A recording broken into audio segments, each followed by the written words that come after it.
नमस्कार, आप देख रहे हैं न्यूज 9 भारत और मैं हूं आपके साथ अशोक चौहान। देश और दुनिया की तमाम खबरों पर आइए डालते हैं एक नजर। उत्तरी पश्चिमी दिल्ली के शालीमार बाग थाना इलाके में 2 महीने पहले हुए चोरी की वारदात में पुलिस के हाथ अभी तक खाली। पीड़ित परिवार लगातार काट रहा है थाने के चक्कर। वारदात का सीसीटीवी फुटेज होने के बावजूद भी पुलिस के हाथ नहीं लगा चोरों का कोई सुराग। आपके साथ आपके लिए तत्पर का दावा करने वाली दिल्ली पुलिस की कार्रवाई पर उठे सवाल। राजधानी दिल्ली के शालीमार बाग इलाके में करीब 2 महीने पहले चोरी की वारदात को अंजाम दिया गया था।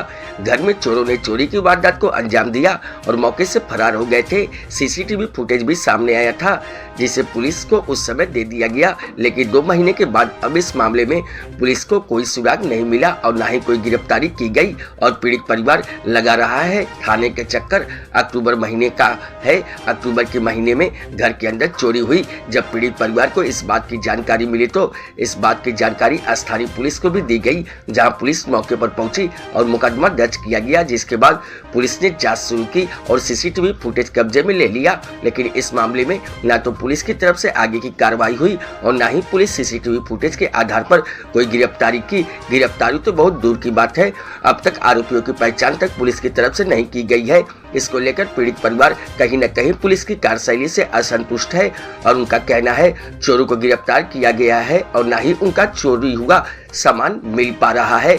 न्यूज 9 भारत के लिए दिल्ली से संजय सिंह की रिपोर्ट। क्या नाम है सर? अरविंद कुमार।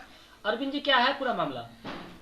दीपावली से एक दिन पहले मेरे ऑफिस में लॉक तोड़ के चोर घुसा और यहाँ पर खुल के लूटपाट किया है। ऑफिस के अंदर लूटपाट किया, जिसकी एफआईआर मैंने करवाई थाने शालीमार बाग में करवाया। इस चोर की पहचान भी हो गई। वो पिछले 10 बार कई केसों में जेल जा चुका है। 8-9 एफआईआर उसके ऊपर दर्ज है। पुलिस वालों को उनकी पहचान हो चुकी है। पुलिस वाले उसके घर तक जा चुके, को घर का भी पता है, उनको गांव का भी पता है। तब भी पुलिस वाले उसको पकड़ने में टाल मटोल कर रहे हैं। आखिर क्या रीजन है, क्यों नहीं पुलिस इस मामले का काम कर रही है? तो मुझे तो यही लग रहा है कि उनकी मिली भगत है, जिसके कारण वो यहाँ से भगा हुआ। नहीं तो उसको कैसे पता लग गया कि हम उसको पकड़ने जा रहे हैं? अरविंद जी, इतने दिन से आप कहाँ थे जब आपने कहा दिवाली के अगले दिन चोरी हुआ था? क्या उसके बाद से लेके अभी तक पुलिस उसके बाद से प्रशासन यही कहती रही बार बार। जब भी पुलिस वालों से बात हुई, भाई साहब 2 दिन का टाइम दो, 2 दिन में हम पकड़ लेंगे, 4 दिन में पकड़ लेंगे। ठीक है, मैं उनकी बातों में रहा। अब जब मैं उनकी तरफ से बिल्कुल ही निराश हो चुका हूं कि मुझे लग रहा है कि पुलिस किसी काम की नहीं है, न कि कोई काम कर रही है। तो क्या लग रहा है इससे? जिसका तो मुझे नहीं पता, लेकिन मुझे अपना पता है कि लड़के के हाथ में छुरा था और कैंची था। छुरा और कैंची लेके मेरे ऑफिस में घुसा। हो सकता है वो मुझे मार भी सकता था, कुछ भी कर सकता था मेरे साथ। ठीक है। कितने के सामान चोरी हुई है सर? 55,000 रुपए था, प्लस 2 मोबाइल थे, प्लस गिफ्ट के आइटम थे, एक बैग था, हार्ड डिस्क थे। तो क्या अब पुलिस क्या कर रही है? पुलिस जब भी कहते हैं एक ही चीज कहते हैं, 2-4 दिन रुक जाओ, हम पकड़ रहे हैं। 2-4 दिन रुक जाओ, उसका पता लग चुका है, हम उठा रहे हैं। बस यही उनका। एड्रेस क्या है, किस जगह का मामला है? ये घटना तो यही मेरे ऑफिस में घटी है। एड्रेस बताएं सर। ये हाउस नंबर 1, गली नंबर 6, अंबेडकर नगर, हैदरपुर।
यहाँ खबरों का सिलसिला कभी नहीं थमता। सिर्फ और सिर्फ बने रहिए न्यूज़ 9 भारत पर। अब चाहूंगा इजाजत। नमस्कार।